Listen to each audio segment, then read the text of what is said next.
out there, and I wanted to do it, but if you take Yes. some time off, it just changes you as soon as you get back. So you got to plan it out. I think I'm going to do a Labor Day thing. At least take a Friday and Monday. Yeah, but I mean, Oh, we're busy. okay. My daughter's been there 2 days already. She's gonna be there Thursday. Yeah, I don't know. I just got here. Yeah, Has she had a jury trial yet over there? no, we work jury trials. You know, Bill, you know how I am with jury trials. Yeah. Just this guy must. I heard about Yep. it today. She's not gonna talk according to. I just want to make sure if it starts going. You're set on your other thing, right? You're all set. Right. Just remember, we're not apologists. Just remember that. I don't feel any too many.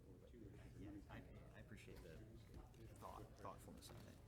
Oh yeah. The couple down the street. I mean, that was the Third Reich No back. question. You know, they did a lot of crazy stuff. I think so.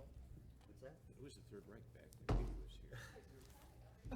Is David not that going bad, to be huh? here? Yeah, it was. I mean, they did so much goofy stuff that we ended up, reverse. Yes. Yes. I confirm that. Oops, sorry.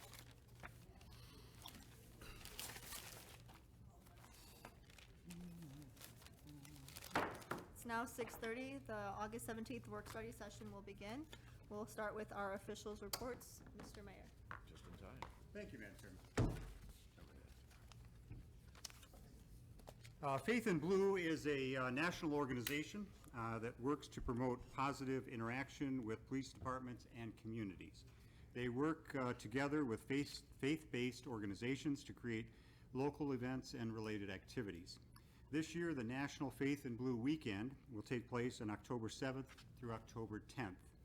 Our Southgate Rotary is spearheading local involvement in this initiative and is planning an event at Market Center Park on Saturday, October 8th. The program will be a collaboration between our Southgate Police Department and our faith community. It will also take place during our annual Harvest Fest weekend. I commend our Southgate Rotary, our police leadership, and our church leaders for working on this project. The more we can do to create positive interactions and understanding between our residents and our police officers, the better and safer our neighborhoods will be. The complete program has not been finalized, so I will provide more information and more details on this event as it draws near. Although the weather is still warm and the leaves are, for the most part, still on the trees, the Downriver Community Conference has once again announced a new round of free weatherization for income-eligible homeowners and renters. Those who qualify will be provided an energy audit to establish need and may include such things as wall insulation, attic insulation, air sealing measures for windows and doors, furnace tune-ups or replacements, refrigerator replacements, and other energy saving measures.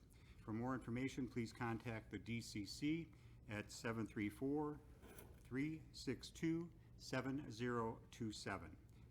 The weatherization program is also sponsored by the Wayne Metropolitan Community Action Agency, and that information will also be on our website.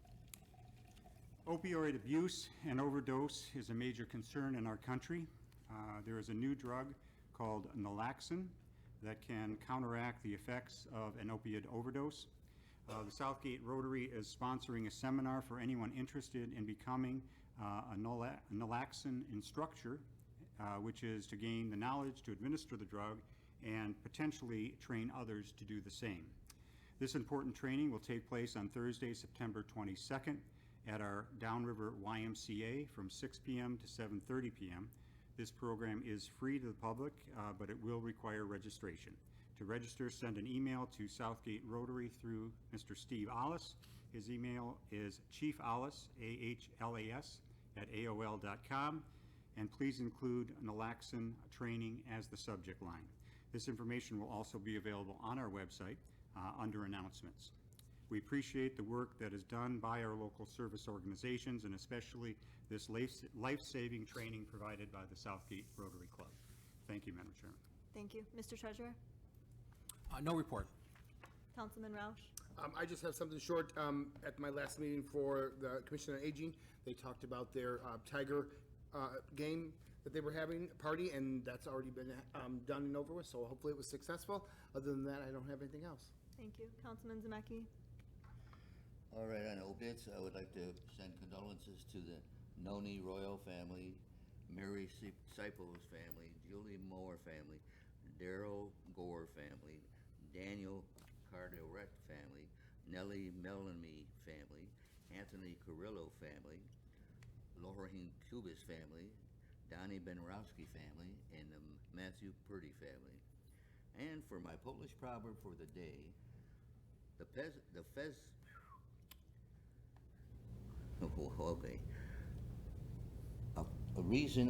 A born philosopher and the Aristotic must learn to be one. Thank you. Councilman Graziani? I don't have anything special to add on behalf of my assignments, but I'm wondering if anybody's here to represent Epic Property Management to discuss section 142203. Okay, we do have people. Okay, great. Okay, yep, we'll address that later on in the work study. Sure. Anything else to add? No. Okay. The school board met and business as usual. A couple things that were the highlights. There were approved the Great Start Reading Program contracts and the student handbook policy. Councilman Clovis. Thank you. St. George Greek Church will be having their Greek Fest this year, Sunday, September 18th from noon to 7. Greek pastry, Greek food. They're going to have a Greek band and Greek dancing, so it'll be a lot of Hellenic entertainment. Come out and be Greek for a day. Also, I want to wish Anna Renaud a happy birthday. Last Saturday. She's former council person for the city and planning commission member, and has given her and her husband Bob have given tremendous to the city. So happy birthday, Anna. Thank you. Thank you. Councilman Farah. Thank you. No report this evening. Thank you. Councilwoman George. Thank you, Madam Chair. I would, on a personal note, thank everybody for the kindness and love that was shown to me during my husband's illness. It was a rough 4 years.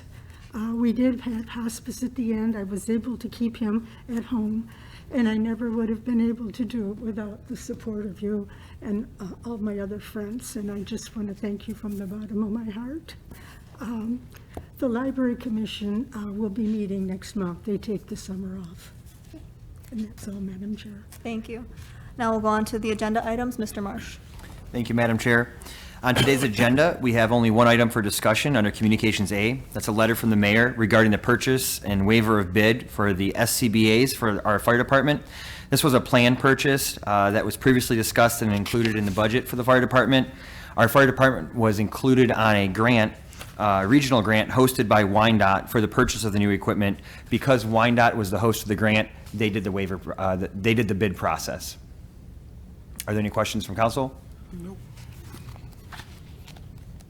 Oh, one question. They did the. Councilman Clovis. Oh, thank you. I apologize. You're Didn't wait. It says bid waiver. It was bidded through Wyandotte. Correct. But we still, because of the city didn't do the bid itself, we have a waiver on it. Yes, correct. So we have a portion of that bid. Okay. I'm sorry, a portion of that grant that we have to pay. All right, thank you. Okay, moving on to the last item, discussion of section 1422.03 requirement for rentals. I am under the understanding that Councilman Graziani wanted this on the agenda, so I'll turn it over to him. Yeah, I'll let Epic go ahead and proceed with whatever they have to present on it. Okay, so please state your name and address for the record, and you'll have 3 minutes to address the council. Okay, thanks, Madam Chair. My name is Stephen Esty. I'm with Dykema. I'm the individual that wrote the letter that's before you, and I represent Epic Property Management. We're really here just as the start of a discussion. We met with Dan Marsh and with the city attorney. Our client has expressed an interest in making their business more uniform in southeastern Michigan in terms of the processes that they follow. And in that process, they noted that there were some divergences in the City of Southgate ordinance from ordinances that are in the area, in communities around Southgate and in southeastern Michigan.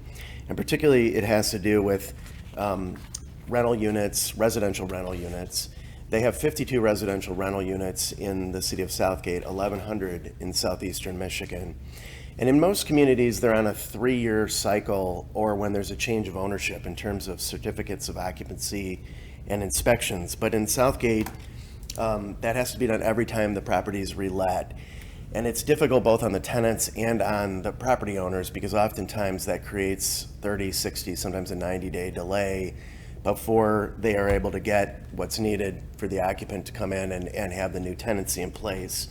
And as you can imagine, with 52 rental properties, it creates an economic hardship both on the business owner as well as the tenants. So we've proposed and written a letter. We've done both a survey of the surrounding communities and provided that in this letter that you have before you, and proposed a very, very minor amendment to section 1422.03, which is at the very end of that letter. And what we're hoping is that through communications with the city administrator, the city attorney, and the city council, and planning commission if necessary, that we can get some support for this type of an amendment within the city that would essentially create a more uniform process for inspections of residential rental properties. So those would be done on an every 3-year cycle, or if a tenant requested one, obviously it could be done at any point in time upon a resident or tenant request. But at least the uniform policy would be on a 3-year cycle, and that would enable rentals to transition seamlessly in the same way that they do for apartment buildings, for example, which don't have to go through this process. So because the way that multifamily apartment buildings are handled is different than the way that residential rental properties are handled, we thought it made sense to take a look at making them more uniform at this point in time, and are hoping that we can get some support and consideration for this minor amendment. Happy to answer any questions you have. We have both the Director of Administration and the Director of Operations from Epic Property Management here tonight as well. Thank you so much for your Thank you. comments. Mr. Marsh, anything to add? Yes, so we did have a conversation on Monday. I thought it was a good conversation. We heard out Epic and the different challenges the ordinance provides. After the conversation, Building Director, Mr. Leach, and I went through our ordinance and we're looking at the inspections that have recently happened, just to see, okay, what are these inspections finding, the ones that take place in between tenants. We did find that in some of the cases there were significant issues that were found during those rental inspections. Things like missing CO2 detectors or smoke detectors, furnace issues, or issues with plumbing. So these are kind of like the more major issues. There were other issues as well, cracks in sidewalk, those type of things, but there were some of the major safety issues there too. So when we're looking at this, I think what we'd like to do is actually try to compile those findings, dig in a little bit deeper, and really look at the whole process, dig in and find out more in depth what those rental inspections are finding, and then present that to the council at an upcoming meeting, in the next meeting or two. Thank you. Any other notes from council? Chair, Councilman? is there any way Graziani? for us, or is there any way that the city's keeping tabs on what properties are being rented and who has obtained these certificates and are staying in compliance with the certificates of occupancy that need to be obtained? Through the chair, yes. When we know that there's a property that is a rental property, it goes on a list, and that way we do track inspections on those properties from that point. I had something. Council? Yes, Madam Chair and Council, there's one day a month where Mr. Leach is at the courthouse working with one of the prosecutors on rectifying some of the concerns about the rental residential units. So there are several cases that are brought every month to deal with certain inspection requirements, code requirements, or a failure to register. And it's the same burden that's facing every community by the community to ensure that there's uniform registration first before you can get to the step of enforcement. So it's being done at the court. All right, if I that's just had one more thing. Councilman Graziani. Mr. Zelenik, is there a particular reason why we implemented this and why we deviate from the custom that seems to be around the surrounding communities?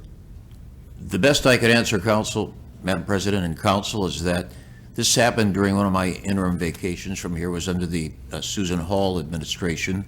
I had no participation or input in the ordinance. You know, I've worked with other communities with their rental ordinances. So that was 20 years ago, and Council warrants giving the administration the opportunity to present the rationale behind the adoption of the ordinance, and Council will then look at what they submit to you. That's all I know, is that it was 20 years ago, and so far it's withstood the test of time. This is the first complaint that I recall, and I came back here, I think, in 2005. So if I find anything further, I'll let you know by the next meeting. Thank you. The chairperson. Councilman Farah.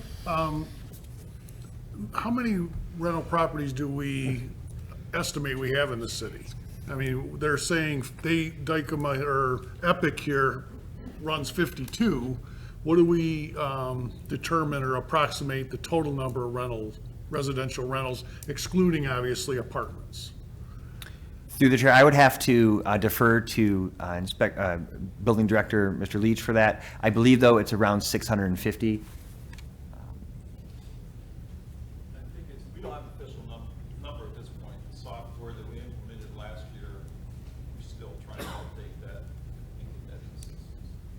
But 500 plus, so we're talking about maybe 10% is Epic, correct, roughly? Yeah, potentially, yep. Councilman Roush, did you have? I mean, obviously you said that that when they went back and inspected, there were problems like without meters or cracked. Wouldn't we inspect that before it was rented in the first place? So that would be an error on our part, not on theirs. I mean, how long do we go without inspecting? Through the chair, so how the inspection process works is before a certificate of occupancy is given, the house needs to be inspected. So after each rental, there is another inspection done. So these would be issues that happened in between renters. And to be clear, it's not every single house is like that, but because we found some issues, we want to look into it deeper before any change. We want to be thorough and thoughtful about it before any changes are made. Madam Chairperson. Councilman Kulovas. Thank you. So, I was talking to Epic representative prior to the meeting, and during this discussion where it was brought up that it's 30, 60, 90 days sometimes because of the inspection. Is it that many days because there's something that's found that's fault and it has to be fixed? Or does it take 60, 90 days to have it inspected? I would think that it'll be inspected right away, right? Yes, through the chair. So we have a policy where there's 4 inspections that are on mechanical, building, electrical, and plumbing. And those 4 inspections are done on Mondays and Wednesdays. So presumably you could have all 4 inspections done that week, and results are emailed back out following the inspections. Now, if there is something found that needs to be corrected before a certificate of occupancy can be given, that was then sent back out to the landlord. Those fixes need to be made and then reevaluated. So that's where you get the longer timeframes. As far as 60 or 90 days, those are things that we would like to look at as well. The staff in the building department who tracks this, she's on vacation right now this week, so we would like to get her input on it as she's tracking this information. And again, that would be part of what we would present back to council. Chairperson. Councilman Kulovas. Thank you. I would think that, and I don't know how it works in the building department for the inspections, but I would think that if it's very minor, it can be done and maybe somebody can move in.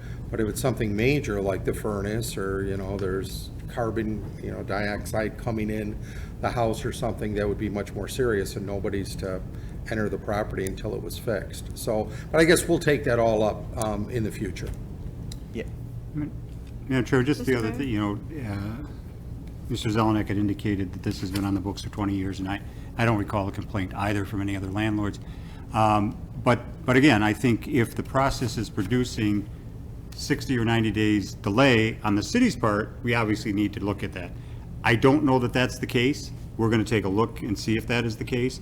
But the whole purpose of this ordinance, as any inspection ordinance, is to protect our residents. And I think that if we're to change this, I think there should be careful consideration as to why we change it. But I think if you allow the administration over, maybe not next meeting, but by the following meeting, to provide you with the information as it relates to the history of these for this year or whatever time period we can do based on the new tracking system and the average amount of days, and when it is beyond a 7-day, what is the reason and rationale for that? Because I think it's a legitimate request if it is a city issue going beyond 30 days. But if it is not, then I think council has to consider the health and safety of our residents. All right, with there being no more comments from council, I'll just ask the administration to provide us with that matrix whenever that is possible. And with that being the last item on the work study, I will end it and we'll reconvene at 7 o'clock.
Next one, which postponed it to the next.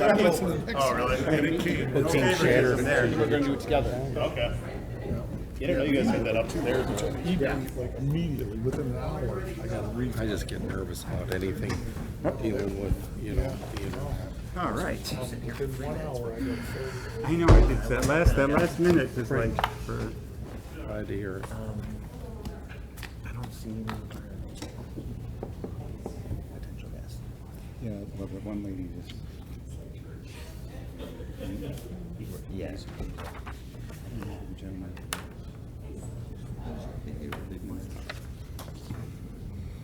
It's now 7 o'clock. The August 17th regular meeting will begin. We'll start with the Pledge of Allegiance.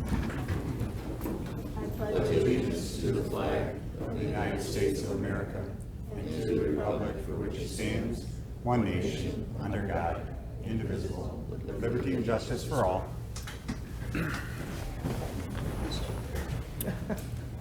Deputy Clerk, roll call. Councilman Farah, Present. Councilman Zemecki, Present. Councilman Graziani, Present. Councilman Kulovas, Present. Councilman George, Here. Councilman Roush, Here. and Councilman Cuspa. Here. A motion is in order to approve the work-study session minutes dated August 3rd, 2022. Madam Chairperson. Councilman Kulovas. Thank you. I make a motion to approve the work-study session minutes dated August 3rd, 2022. Support. Motion by Kulovas, supported by Zemecki. Any discussion? Any objection? Motion carries. A motion is needed to approve the regular city council meeting minutes dated August 3rd, 2022. Madam Chairman, Councilman Roush. I make a motion we approve the regular city council meeting dated August 3rd, 2022. Support. Motion by Roush, supported by Zemecki. Any discussion? Any objection? Motion carries. There is one scheduled person in the audience, Sharon Irvine, the superintendent for Southgate Public Schools.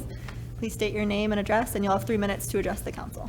Thank you. My name is Sharon Irvine, Superintendent for Southgate Community Schools. My work address is 13940 Leroy Street in Southgate.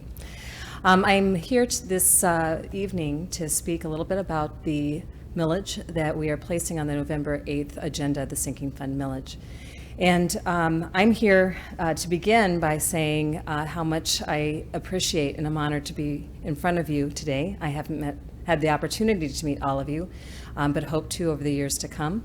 I feel gifted and blessed to be charged with the care of the children of this community. And my philosophy has always been strong cities make strong schools, and strong schools make strong cities. And we're spending a lot of time building our Southgate Titan identity, rebuilding it. so that the boundaries of Southgate are strong and so that the children of the community have a strong education. So we're here today also to let you know that the millage that we're placing on a sinking fund is intended to provide some fiscal responsibility over time so that there's a steady stream of revenue that allows us to maintain our investments at a pace and in timing that will prevent wholesale, large-scale renovations or rebuilding. So we, all of you, had a chance to see what happened over the last 10 years when the district had to make decisions like deferring maintenance or paying employees. And you saw what happened to our schools, what they looked like, the disrepair that many of our facilities fell into. We don't want to see that happen again. The next time we can go to a no tax increase bond is not until 2029. Which means that the first opportunity we have to address the Heinzen building, it will not be until 2029 unless we pass a sinking fund. So we are putting that on the ballot for that purpose. Our very first project will be the demolition of the Heinzen building and other eyesores in our community, like the tennis courts at Garish Day Treatment Center, the Beacon Day Treatment Center, other places that have been we're going to have to make some improvements to our facilities that way. We also want to get on cycles of restoration for our Chromebooks. We have a one-to-one. We provide every student in our school district technology, but you can only imagine how long a Chromebook in the hands of a sixth grader lasts. It does not last long. And we will be in a cycle to replace those. ESSER money will dry up, and we will need to have a cycle of replacement so that we retain that. That is for that purpose. So I want to make sure that you're aware of it, that our intent is to make sure that we continue to provide Southgate community with facilities that can make it proud. We've added playgrounds that add to the play structure and play opportunities for our community, and we've done quite a bit. So we're excited. This is one next step to being fiscally prudent for our taxpayers here. So thank you. Thank you. There are no consideration of bids. There's no scheduled hearings. There's one item under Communications A, a letter from the mayor regarding purchase of SCBA's. Deputy Clerk. It is recommended by the fire chief, and I concur with his recommendation, to award this purchase to Apollo Fire Equipment, Romeo, Michigan, in the amount of $57,197. Adequate funds are available in the fire department budget for this purchase. Your favorable consideration of this matter is greatly appreciated. What's the pleasure of the council? Madam Chairperson, Councilman Clovis. I make a motion that we adopt the fire chief's recommendation and we waive the bid and purchase 7 self-contained breathing apparatus and a RIT kit in the amount of $57,197 from Apollo Fire Equipment in Romeo, Michigan. Support. Motion by Clovis, supported by George. Any discussion? Any objection? Motion carries. There's no items under Communications B. There's no ordinances. Is there any old business the council would like to discuss? Madam Chairman, Councilman Roush. I have a couple things. First of all, the sign ordinance, where are we at with that? Do we know? Through the chair, yes, at the last Planning Commission meeting, they did discuss it. The examples that were presented actually need to be reviewed. They are not ones that we're looking to adopt, so it is going to be on the upcoming Plan Commission meeting in September and hopefully resolved at that time.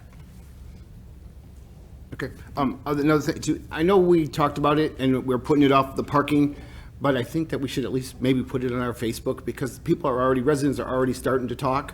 So I think that if we just give them a little bit of heads up what's going on, they would know. I know Zoe's really good about sharing stuff, but I just think that that's something since that change is coming, and it is a few, but at least we can say, hey, you got time because we're not going out till 30 days out.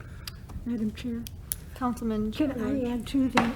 I noticed last week that the code enforcement officer was out writing tickets on trash day, which I had not seen an ordinance officer do that in a long time.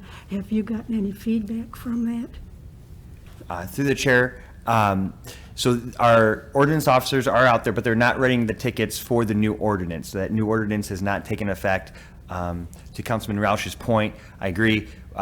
We are looking to get communication out there as a firm date of when people can expect the new ordinance to take place. One of the things that we were looking at is to get a firm estimate of when the signs would come in, because as part of our communication plan, we do not want to start enforcing an ordinance where there aren't signs up. So tentatively, we are looking at November as a enforcement date, but as soon as we know that we can commit to that, that will be posted online for the Facebook community. I have seen some of those comments myself, and I understand that there's some confusion about it. Madam Chair, the ones that they were enforcing was the 12 to 4. I mean, it wasn't the new ordinance that we haven't even adopted yet. Correct. Thank you, Councilman Roush. Any other old business the council would like to discuss? I have one more thing, I'm Okay. sorry. So after the last meeting, we had talked on our work study about the marijuana ordinance, and it was a 20-minute talk quickly. But I'll be honest with you, it's, after the gentleman talked, I got to thinking, and then I had someone come up to me and say something to me about the whole conversation, and I really thought about what the gentleman said. And if you actually go back and you listen to what the gentleman was saying, some of the things he said were legitimate points. I mean, one of the things he said to us was about a balanced budget.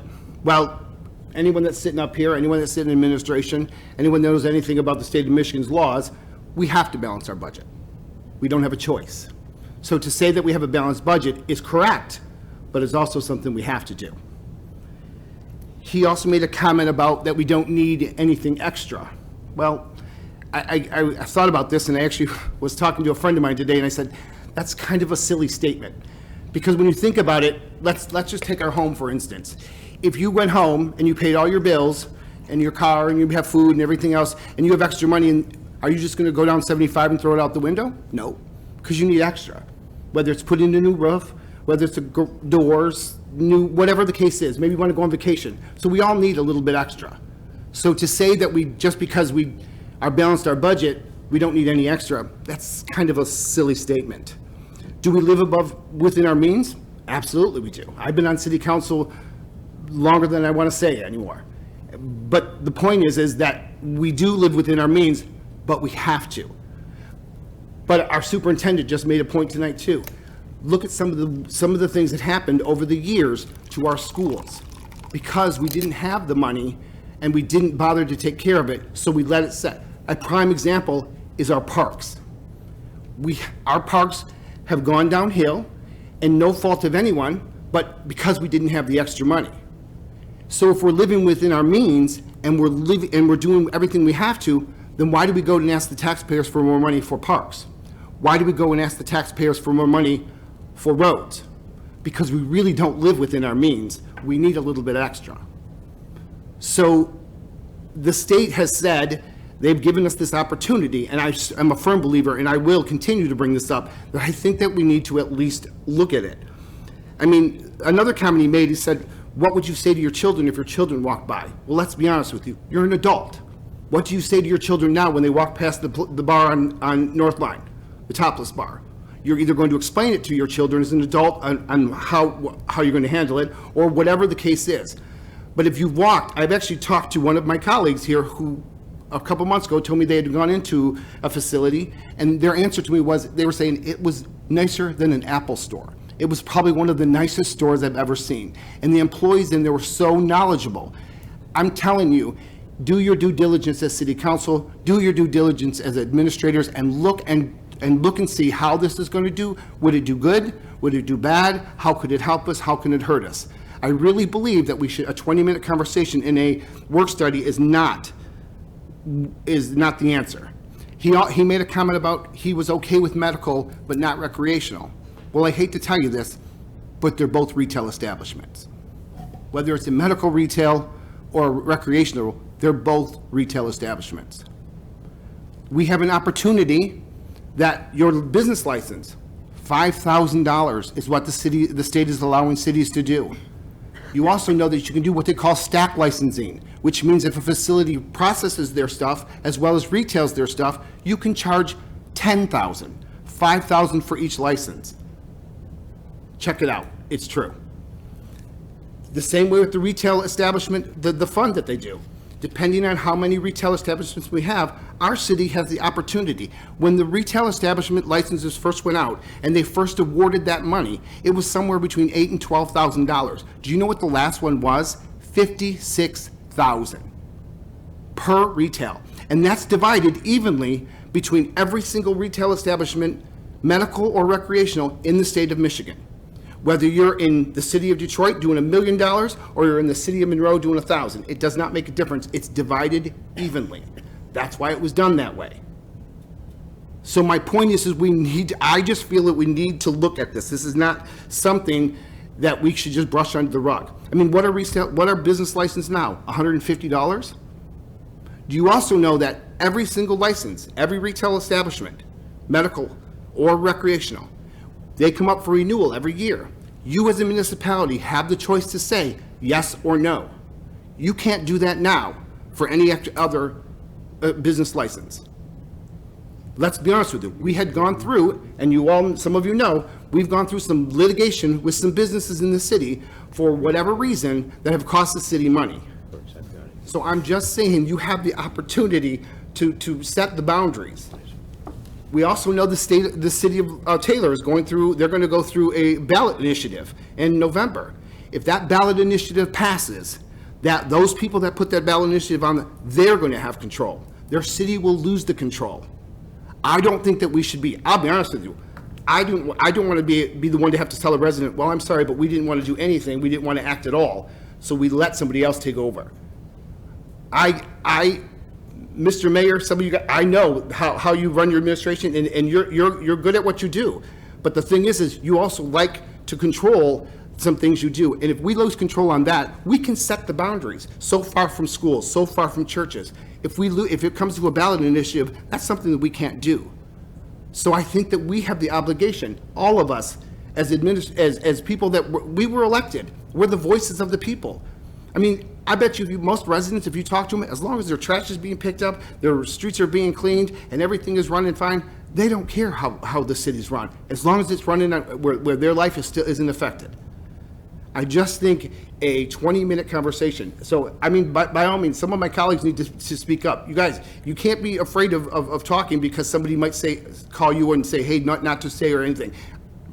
People say that to me, I always tell them, say, you know what, you don't know me very well, because I'm going to speak my mind. But that's why I was put on the city council. And we've done some good things. And I'm not saying, who knows? Maybe we'll find out 6 months from now that it's not what we want. But without looking at it, I think that's the wrong thing to do. I really do. Thank you. Thank you, Mr. Roush. Any comment from the administration? Through the chair, I would just say that I do agree. It's something that needs to be thought out.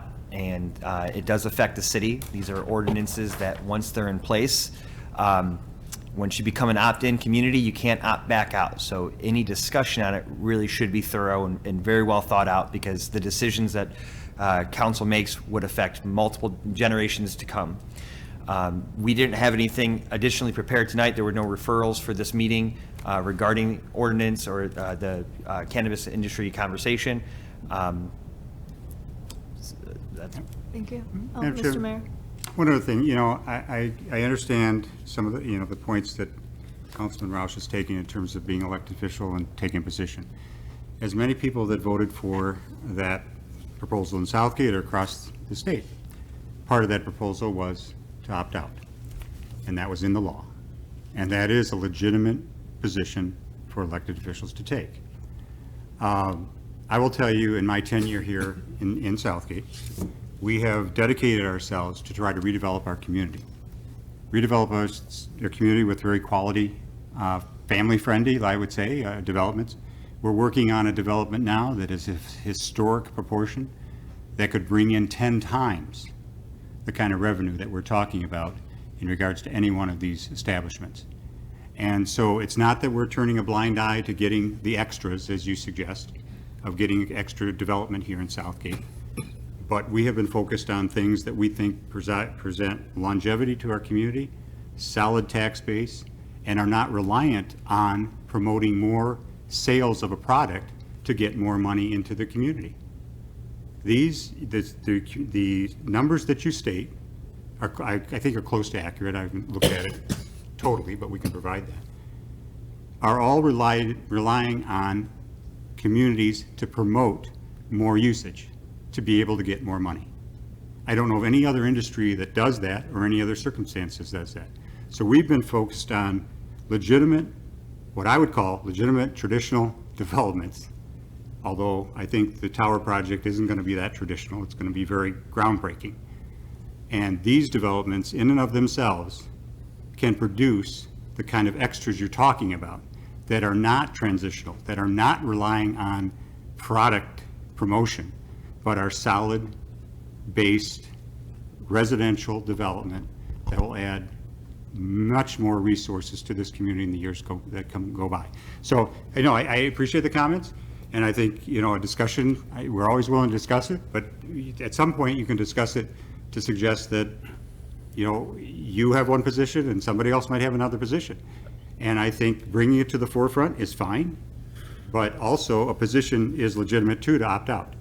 And that is something that people can take a responsibility to. But again, I just want to go back to the fact that we have been focused, whether that's the biggest Kroger in the state of Michigan, whether that's AJM Packaging, of allowing them to continue to operate here when they were looking to move to New Jersey, and brought additional production facilities here to Southgate. They're contemplating more. In fact, they've also contemplated bringing their world headquarters here. Those are the kind of things that I think will move this city forward permanently, as opposed to potentially some of these other activities. But again, I'm not suggesting it's a solely administration, but the current position of council is to opt out of this activity this time. I think there still is a lot of question marks. And if you look at some of the other states that had did this, you don't get real statistics until about 5 years into the legalization. And we're not even near there, because a lot of the studies don't really show you the evidence of plus or minus for a period of time in excess of 5 years. So I would that's the comment, is basically that we are all for quality development here in Southgate. I respect the fact that there might be a disagreement of what that really should mean. But again, our focus has always been to bring in development and redevelop our community so it has a long-standing tax base, stable tax base for the future of this community. Thank you. Any new businesses council would like to discuss? Madam Chairman, I just have Mr. a question. Treasurer? I could bring it up anytime, I suppose. Does the city of Southgate have a Twitter account? No. Through the chair, no, we do not. Do they think they should? I mean, we talk about getting information out, and it appears it's only on Facebook. That's my only question, because there's obviously many more platforms than just Facebook, which is probably the oldest one. And I think if you want to keep up with the times, any other one is a good option. There's just a thought. That's all. Discuss it with Jason, IT. Yeah, through the chair, that is definitely something that we can look at, other avenues to communicate with. I will say that we do use our website as well to communicate to the community as well, and we have print publications as well that we get information out to. But point taken, I think it is something that we can take under consideration, look at other avenues to communicate with our residents. Madam Chairman? Oh, Mr. Mayor. I'm just hoping that the treasurer isn't expecting us to go to TikTok anytime soon, because I think that would be a whole different kind of communication or something. Any other new Popular, business? Any other new business the council would like to discuss? Seeing none, we'll move on to unscheduled persons in the audience. Is there any persons in the audience that would like to address the council? Please state your name and address. You'll have 3 minutes to address the council. Thank you, Madam Chair. Good evening, everyone. Robert Pulowski, and I live at 12757 Chestnut Street in Southgate. So I want to go back on what Ms. Irvine said previously around the sinking fund. I am working closely on the sinking fund with her to get out to the community and reach out and educate people about it. So, and I just want to put a couple points out there that we are reaching out to the community with our local city events, concerts in the park. Last week it wasn't what we anticipated, but we did get some people asking us questions, so that's a start. But if anyone has any questions regarding the sinking fund, please don't hesitate. Please come up to me or anybody that we have at the concerts in the park. that is specifically working on the campaign. If anyone has any questions about it, we have flyers, we have literature. You know, we have any questions for us, we will answer those and we will direct them to you to where, you know, your opinion matters. That's really what it is. And whatever you have for us, we are more than welcome to take it down. But I hope to see everyone at Concerts in the Park. It was a pleasure seeing you, Mayor Cuspa, at the Concerts in the Park, and thank you for your support on the sinking fund, and we look forward for more support on this sinking fund throughout our council and throughout the months to come. But one thing I want to make note on the Parks and Recreation millage, during Concerts in the Park, I was happy to see the progress going on with our splash pad, and I just want to thank everyone for the support on the Parks and Recreation millage. Unfortunately, I was out of town during the primary, but I was happy to hear that we had a successful vote, and I look forward to the future of this city and the future economic development and also a lot of progress with our parks. Our money is being invested in the right place, especially with our sinking fund. We are Southgate. We are the change. We are the heart of Downriver. Let's keep this community growing for years to come. Thank you. Thank you, Robert. Any other people that would like to address the council? Madam Chairman? Oh, Mr. Mayor. Yeah, just as a follow-up, and I neglected to say it in my officials report, we are planning a grand opening of the splash pad. Right now, we're waiting for the sod to take, but it will probably occur, since there's 3 weeks now before our next meeting. It's a good possibility it will occur before then. We'll keep council informed of that. Wayne County wants to be a part of that grand opening as well, which is logical because they helped with the grant process for that. So we're working on that now and trying to come up with a day that they can be present as well. But we will keep council informed as soon as we know a definite date. But we would like to get that open before the end of the month here. But again, it's all going to depend on the grass and the scheduling of the county officials. Thank you. Seeing no other persons, we'll move on to claims and accounts. Councilman Graziani. Move this council approve warrant 1455 in the amount of $1,386,088.24. Support. Support. Motion by Graziani, supported by Roush. Any discussion? Any objection? Motion carries. I'll entertain a motion to adjourn. Madam Chairperson, Councilman Calovis. I make a motion that we adjourn. I'll support it. Motion by George, supported by Calovis. Any discussion? Any objection? We're adjourned.